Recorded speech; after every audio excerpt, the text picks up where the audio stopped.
Hi, welcome to They Were Both Found Dead. My name's Adrian. And why do you sound so sad? I'm just trying to switch it up. Well, I'm Ramsey, and we're covering disturbing deaths today, and we're pretty upset about it, apparently.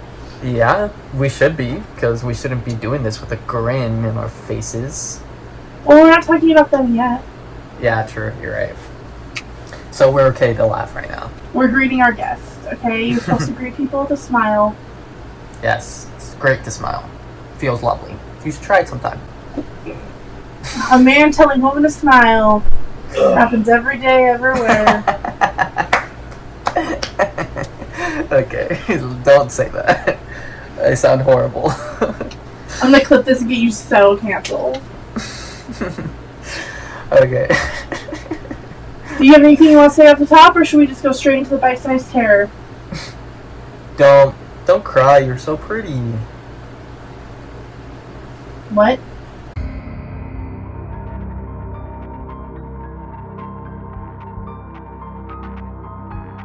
Do you believe in reincarnation? Yes, I do. I sure do. Do you believe in, like, humans reincarnating as humans, or do you think animals are involved, or do you think it goes as far as to, like, we can be a rock? I feel like we're like a spirit type situation.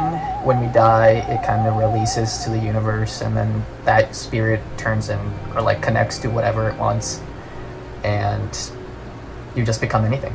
Okay. Interesting. So do you think we could be a rock then? Sure. Kind of believe it? I kind of really believe it.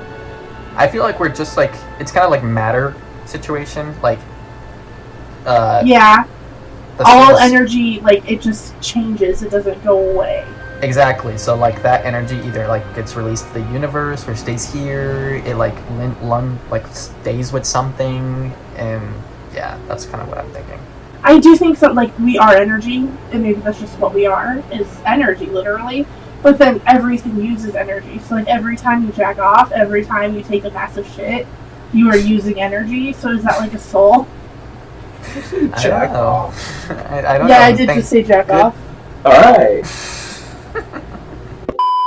My bite-sized terror today does have to do with the reincarnation. In 1957, two sisters in an English village, Joanna and Jacqueline Pollock, were killed in a sudden and horrifying accident.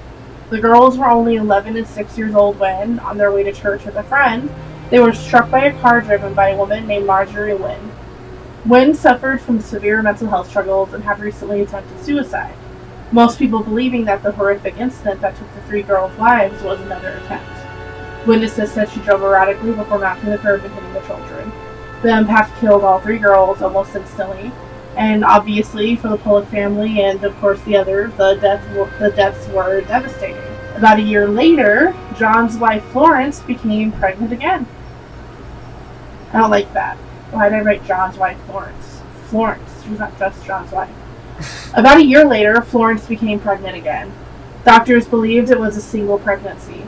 At the time, twins were not detected through modern scans, and physicians reportedly reassured the family there was only one heartbeat. But in October of 1958, Florence gave birth to twin girls, Jillian and Jennifer Pollock. John immediately believed his dead daughters had somehow been reborn. What most likely unsettled him most were the physical details. Jennifer was born with a white birthmark on her forehead in almost the exact same place Jacqueline had a scar from a childhood incident. She also had a dark birthmark on her hip, matching a mark Jacqueline had possessed. Jillian, meanwhile, strongly physically resembled Joanna. Would that skeeve you out if these were your kids? Yes, I'm sure the parents were absolutely going crazy after that. I feel like I'd be going crazy. Yeah, the type of grief. Oh. Yeah. And then it just got weirder. As the girls grew older, the similarities became even harder for the family to ignore. When old toys belonging to the dead sisters were brought out from storage, the twins reportedly identified them without being told who they belonged to. Jennifer allegedly called one doll Mary, the same exact nickname Jacqueline had used. The twins also showed behaviors their parents associated with the dead girls. Jillian took on a protective older sister role like Joanna had. Jennifer reportedly displayed some of Jacqueline's mannerisms and preferences despite never being told about them. One of the most disturbing moments came when the twins reacted fearfully to moving cars, clinging to each other, and screaming that a car was coming for them. And remember, they died being hit by a car. Oh, interesting. According to the parents, they had never even explained the details of the fatal accident to the girls. The case became one of the most famous possible reincarnation stories in the world, and attracted the attention of researchers studying children who claimed past life memories, specifically the attention of a psychiatrist named Ian Stevens. He examined the Pollock Twins as part of his broader research into reincarnation cases. A sudden death, a pregnancy expected to produce one child instead producing two, birthmarks matching old injuries, children recognizing objects they should not remember.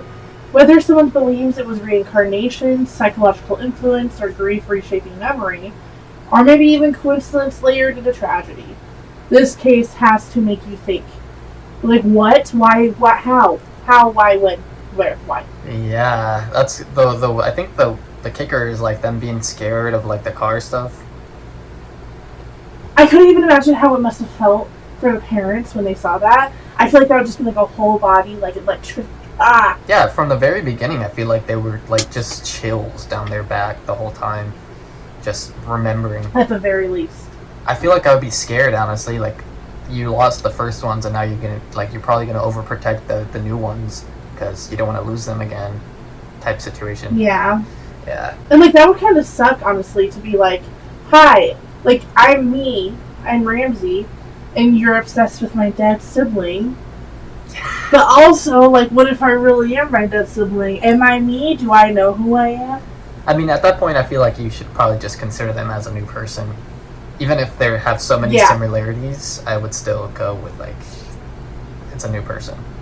But yeah, obviously you're going to be thinking that in the back of your mind the whole entire time. And like I said, they were studied by colleges, so, like, they definitely knew what was going on.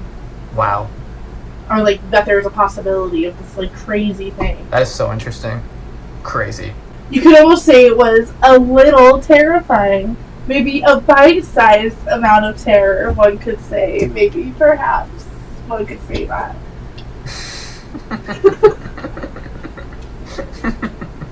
Okay. Thank you. Anyways, we are... we're going to move on to unusual death. Disturbing deaths. Disturbing deaths. God, get it right! Whatever.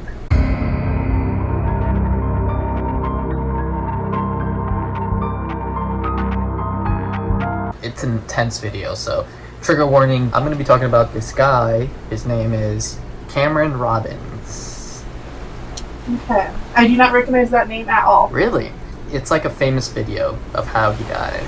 Okay. I saw this on TikTok, and I'm sure everybody has. Most people have. If you look it up, you'll probably see and realize, oh yeah, I have seen this before. So in May of 2023, very recent, an 18-year-old recent high school graduate named Cameron Robbins disappeared in the waters near the Bahamas during what was supposed to be a graduation trip with classmates. The incident happened aboard a sunset cruise near Athol Island, not far from Nassau. According to witness accounts and video recording by people on the boat, Robbins entered the ocean at night after what was described by multiple reports as a dare or impulsive jump from the vessel. So he jumped off the cruise and landed into the water, the dark night water. That's like a death sentence. I know. And in the video, it looks really creepy because he's like, paddling and swimming in the water in the dead of night. Almost immediately after entering the water, the seriousness of the situation became clear. The area surrounding the boat was dark, with limited visibility beyond the vessel's lights. Ocean currents in the region can be strong, particularly at night, and the water around the Bahamas is known for rapidly changing movement beneath the surface. So, video footage captured from the boat showed Robbins swimming away from a life preserver that had been thrown toward him. Like, it was... Why? I don't know, that's like the mystery here. And he was drunk. So, I don't know. Okay. I guess, I've never really done anything crazy while drunk, but if, even drunk, I wouldn't be like, no thank you, life preserver, I'm gonna go fucking die. Yeah. Unless, of course, I was committing suicide, which is really... Oh, that's really sad. I know, it was like, it was thrown, and he just swam away from it. And people on board could be heard shouting directions and calling for him to grab the flotation device, but he didn't. At one point, So they're all traumatized now. yeah. At one point, he appeared to change directions of the water, moving farther from the boat instead of toward it. Search operations involving the Royal Bahamas Defense Force and other rescue teams continued for days across a large area of the ocean. Helicopters, boats, and search crews combed the surrounding waters, but no trace of Robbins was discovered or recovered. Eventually, the active search was suspended. Wow. So he disappeared in the ocean. But what made the incident especially unsettling for many people was the environment itself. Open ocean at night creates conditions that are difficult to fully understand from video alone. Distance becomes distorted. Direction is hard to judge. A person in the water can disappear from view extremely quick, even within short range of a vessel. So, like, he just swims a little bit farther from the boat and he disappears fully into the dark. Yeah. Because it kind of combines, like, the ocean. Have you ever seen that? Like, the water combines with the sky. And, like, it's just completely mixed all the way through. Wait for Yeah. it. It's very easy. It's very fast. It's like the most This vast is what it thing looks like in the middle of the universe. ocean at night. And if you see the video, like how I saw it and how what people are talking about on social media about the video is that he jumps in, then they throw the life preserver, right? And then he's like sort of swimming towards it, but then he kind of like stops and then he starts swimming fast away from it. So I feel like it might have been like something in the water or something, maybe like sharks. He thought he saw it. Like he probably, because the Bahamas is known for a very like the open ocean is sort of shark infested areas. So what a lot of people say is that it could have been a shark. Then that's why he didn't go for the life preserver. I didn't even think of that. And that makes more sense now how you brought up how he was drunk again. You aren't going to be able to see or be as athletic or think as sharply as you would otherwise. Yes, exactly. Yes, the online reaction to the case became unusually intense. Millions of people viewed the footage, and theories spread rapidly across social media platforms. Some discussions focused on sharks due to the waters around the Bahamas containing several species common to the region. Others argued the visible shapes in the footage were simply waves, reflections, or camera distortions, because you do see like swooshing in the water, and that's why people are like saying like there's something in there, and that's why he's like running away from it or swimming away from it. We don't know. Exactly. Neither side knows for sure. You have to watch the video and like come to your own conclusion, because I mean we can't do anything else besides that. But despite this speculation, the publicly confirmed facts remained limited. An 18-year-old entered the water at night from a boat near Nassau. Rescue equipment was thrown toward him. He disappeared before he could be recovered. No definitive cause beyond drowning-related disappearance was ever publicly confirmed. It says publicly confirmed, so maybe they know something that we don't. And you said that there was video of him jumping in. Yes. It clearly wasn't foul play. Either he was trying to kill himself or he just got confused. And there's literally no way for us to know. I have no idea. Like, I don't think he killed himself. I think he was just being, like, just a rowdy teenager, you know? Just jumping and doing, like, whatever. And just this turned out to be really bad. I don't know the ocean enough. Like, it is weird because it looks like the water's pretty calm. And, like, and it's bright orange and it looks like he should have known. He should have been able to see it. So why didn't he go towards it? That is so weird. I'm glad I watched it because that does really affect my opinion. Because how did he not see that? I mean, it makes no sense. This is gonna stay with me. Not to be a stereotype, but I don't know if you're thinking about this. Yeah, no, it's prayers to his family. Hope everything's okay with them, and my condolences. Literally, like what a horrifying, and be able to see that footage. Yeah, it's really sad. But yeah, that's mine. That's my disturbing death. I was just saying, yeah, that would I definitely count that as a disturbing death. I'm disturbed. I still think about Brandon Swanson all the time. I covered him in our Unsolved Mysteries episode. Go watch it. But I think about him all the time, and I'm gonna think about this guy too. Yeah. Cameron Robbins. Why did you turn around? Don't know. Oh, I want to know. And I'm sure it's me. I say that like I'm literally just a real person. I can't imagine how much his family must want. Yeah, I know. Like, imagine. I would want to know. It's just one of those mysteries that we will never know, because nobody knows besides him. Well, thanks for doing that to us. Sorry. Alright, for my final topic, and to close us out for this video, I am talking about the Batavia Shipwreck.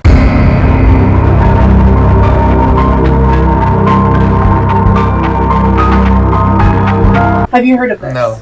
Well, I hadn't either, and it's horrifying. This is actually multiple, it's not just one disturbing death, it's multiple people disturbing them. So, when the wreck of the Batavia Shipwreck was finally found off the coast of Western Australia, it felt like disturbing something that had been buried. Fragments of the ship lay scattered beneath the water, broken apart by reefs centuries earlier. There was no single intact wreck to point to, just pieces, beams, and artifacts spread around like a trail of something that had long been destroyed. Even before they knew the full scope of what occurred, you could feel the heavy energy of what happened there. As divers moved through the wreckage, what stood out was the absence. A ship this size carried hundreds of people, yet what remained felt strangely incomplete. Personal belongings surfaced from the seabed, objects that suggested routine, normal life on a long voyage, but here they were, far from where they should have been, separated from the people who once used them. No bones or bodies, just signs of interrupted human life. So the ocean had hidden this wreck for centuries, but it hadn't erased what followed, because the real horror didn't end when the ship broke apart at the reef. In many ways, at least for this story, that was only the beginning. I'm so confused. I wonder what this is going to be. For the people who made it to the island, there was a brief moment where it felt like they had survived. They were alive, pulled from the water, standing on solid ground. But they were 40 people lighter, and that ground was barren, unfamiliar, and offered almost nothing. No fresh water in sight, very little food, and no clear plan. You're surrounded by strangers, injured, exhausted, and already starting to understand that rescue is not guaranteed. As I'm sure one could guess, leadership was quickly the first point of contention.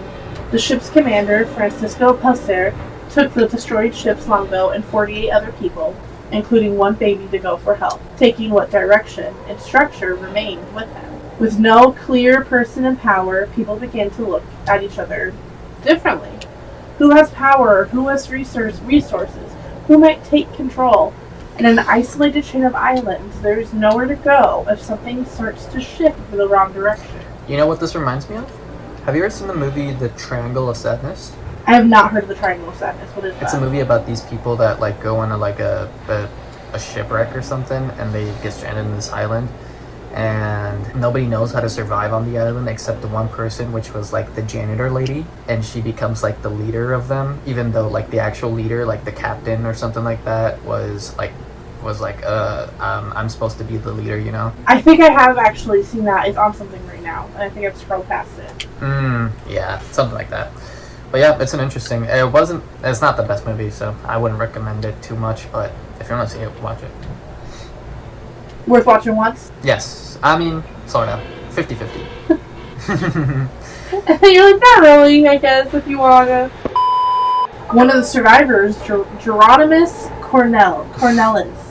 That's a lot. Geronimus Cornelis, I believe, and honestly, I don't give enough of a fuck about him to make sure, began to gather influence, presenting control as a form of survival. He was appointed as the man in charge by the ship's commander before they took off.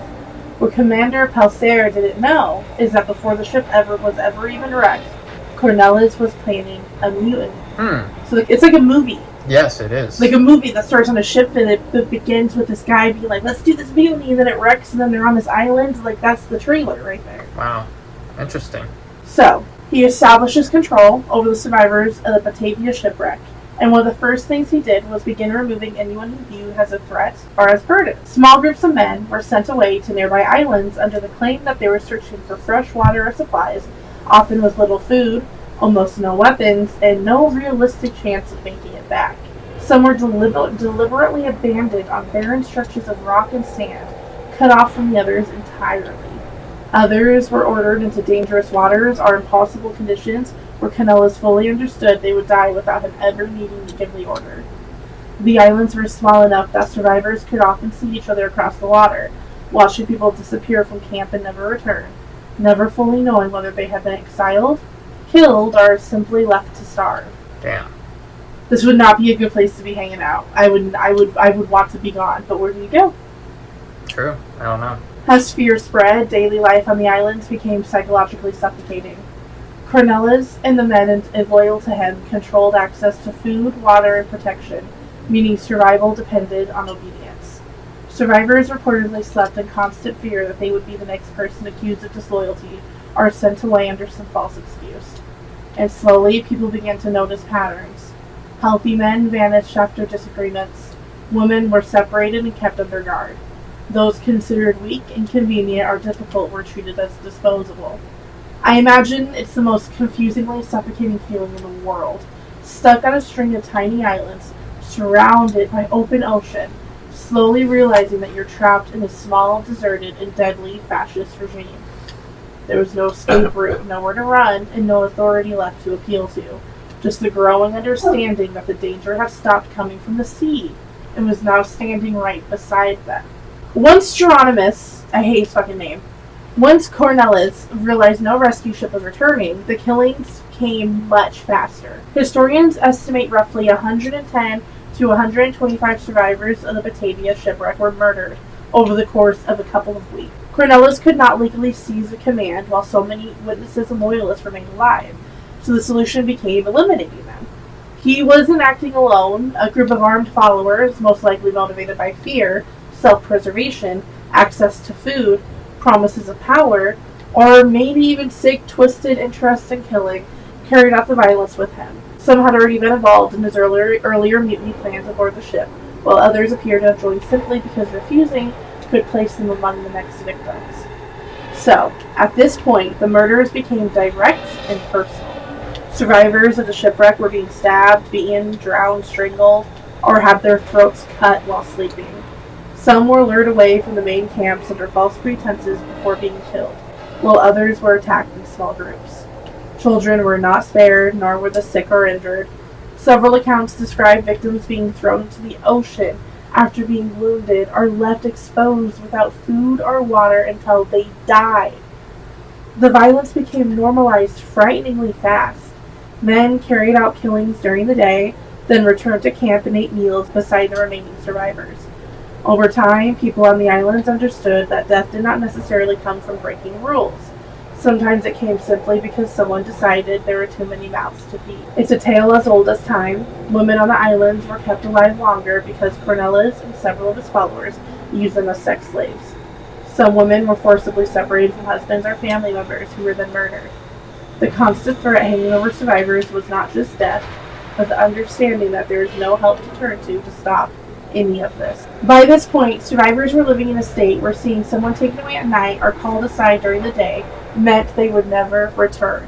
How are you feeling? I didn't think it was gonna get this bad. It's really bad. It's like literally all the worst things you can do to people. It's just people are just horrible. That never ends. Never. If everybody was just good, none of this stuff. All you gotta be is be a decent, good person, and that's it. But people can't do that. Yeah. He wasted no time going full Lord of the Flies. I fucking hate people. He read that book and he thought that the main characters were the heroes. I hope they died. Well, what Cornelis did not expect was that some of the men he had exiled to nearby islands had actually found fresh water and managed to survive. Among them was Wib Hayes, a soldier who quickly realized something was deeply wrong back at the main camp as more desperate survivors escaped and brought stories of the killings. Hayes and other survivors began preparing defenses using stone shelters and makeshift weapons, fully aware that Cornelis' group would likely come for them next. The innocent passengers trapped in all of this had almost no control over what happened. Most were shipwreck survivors with no weapons, little food, and nowhere to escape. By the time they understood the scale of the massacres, the islands themselves had become a prison surrounded by ocean. Cornelis eventually sent armed men to attack Hayes and the survivors in the neighboring islands, expecting an easy victory. Instead, prepared, Hayes' group fought back repeatedly and managed to capture Cornelis himself. According to account, Cornelis had his hands tied behind his back and was held prisoner, while both groups waited to see whether rescue would ever come. When Commander Francisco Pelsair finally returned, months later, aboard the rescue ship Stardom, he arrived to find not a stranded group of survivors, but evidence of organized mass murder. Imagine like going to the bank at work and then coming back and like you start killing each other. I didn't think this was even an option. Oh my god. This is a lot. There's like they made like a little city, a little hierarchy, and it just turned horrible.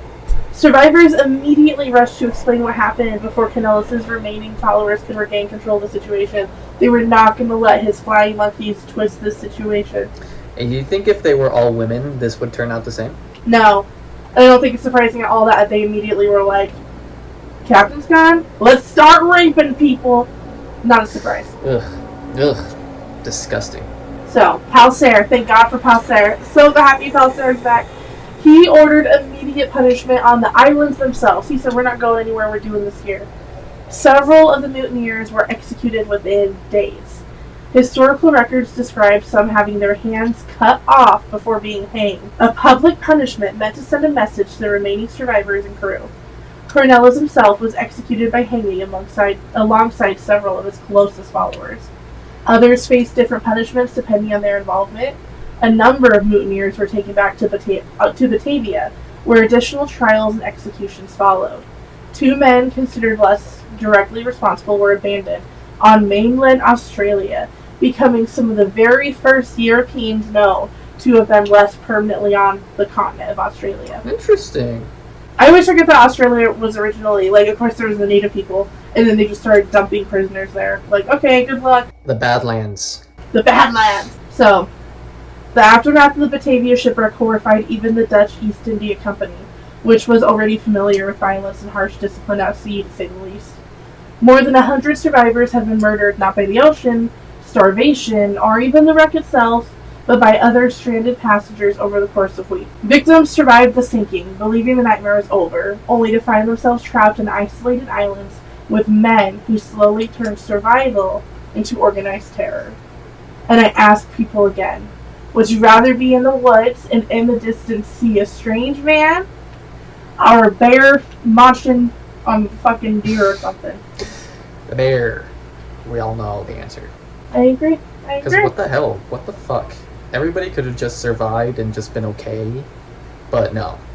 No. I guess not. And it only takes one. You could be a group of all normal people, but if there's one bad apple, it's usually more than one, but it only takes It really one. does. Like, he's the one that introduces the thought, and then he's the one with the most confidence, and then everybody just follows. Ugh. Hate that. Disgusting. That was a horrible. But they all died. They died. I mean, they got killed like that. That's good. There's 341 people originally. After the sinking, there was 300. After they left on the longboat, there was about 250. And by the time they came back, of that 250, they had murdered about 100. There was about 125 of them murdered. Wow. So 125 of them left. How do you not see a problem with that? How do you, like, be the king of this hierarchy and not feel guilty and not, like, ugh. I don't know. I don't even want to touch that. That's so bad. Imagine you're in a group of 10 people and 3 of them die. And so there's 10. 3 of them die. Another 3 are the ones killing the people. So there's just the 4 normal people left. And you don't want to be next. So you join the 3 killing people. Like, I wouldn't, but I guess, unfortunately, I understand the cowardice that would get you there. Yeah. I mean, you don't want to die. You don't want to be mutilated, so. Yeah. This wasn't a very uplifting episode, but you clicked on disturbing death, so. This is your fault. We fulfilled our agreement here. I hope you enjoyed your time with us. That was a good one. Yeah. If you want to see more stuff like this, go into our page. We have a lot of topics just like this. We got hella videos, bro. And don't hold it against us that I just said that. Ramsey talks about way worse things than this, so if you want to watch something worse, just go into one of those other videos. What is our next topic, Ramsey? Dictators. Dictators. Hey! This is the next thing we're covering. Gruesome. I think that one, it doesn't sound like immediately you're like, oh, that's not going to be as bad as disturbing death. But I don't know about you. But I think mine's probably going to be far worse. Mine is going to be really bad, because the one I'm talking about is a lot of dead people. So. Alright, well, R.I.P. everyone we speak about, or have ever spoken about, will ever speak about. Like, share, subscribe, tell people about us. Please listen to us. If you like dark shits and learning about dark history through the lens of horror, through the lens of being there, continue, listen more, watch us more. We always have a link in our bio of something relevant to the topic of some type of charity. So if you're feeling charitable today, I feel like I got $10, well, too much, burning a hole in my bank account, go ahead and click the link below. I'm not sure who will have, but I'm sure they'll deserve money. Give people your money. This is a monkey. Yes, couldn't have said it better, Ramsey. Thank you so much. Alright, thank you guys. Have a great day. We'll see you next time. Bye.